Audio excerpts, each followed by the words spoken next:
Nginibingelele kakhulu nginibingelele nonke abathandi bomculo, nginibingelele nje bonke abathandi be-football. Sekunjalo ngoLwesibili ngomhla ka-10 ku-August 2021 ngo-6 ntambama uMaskandi versus Hip Hop uzobe idudulana. Ake ngithi nje siyokwazi ibhece ngoba phela kuyaziwa ukuthi uMaskandi awukwazi wehluleka nakancane nje.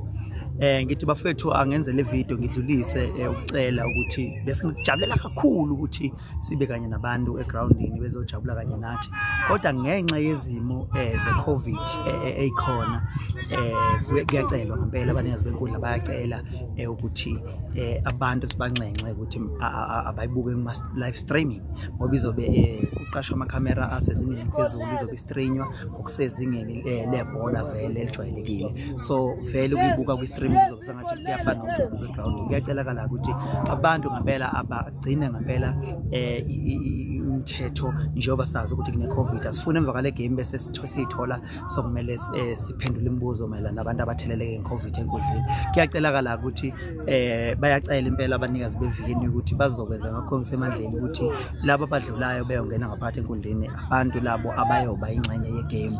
Siyacela kakhulu, singakuthanda kakhulu sibe ndawonye, siyanithanda niyazi sihlezi sikholela kunina, kodwa ngenxa yezimo ze-COVID kungaphezu kwamandla bafowethu.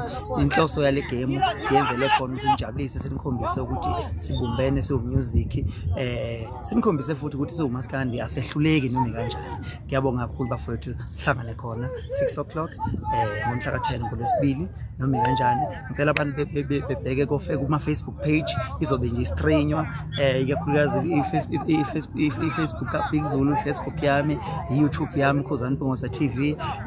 Siyocela ukuthi abantu abaningi beyishare kuwona wonke ama-social platforms bezokwazi ukuthi wonke umuntu ayibuke, noma kuthiwa mhlambe ukuliphi i-page ungazi ukuziphoqela etheze kwi-page lami beshele nje i-link isabalale all over. Siyojabula kakhulu bafowethu.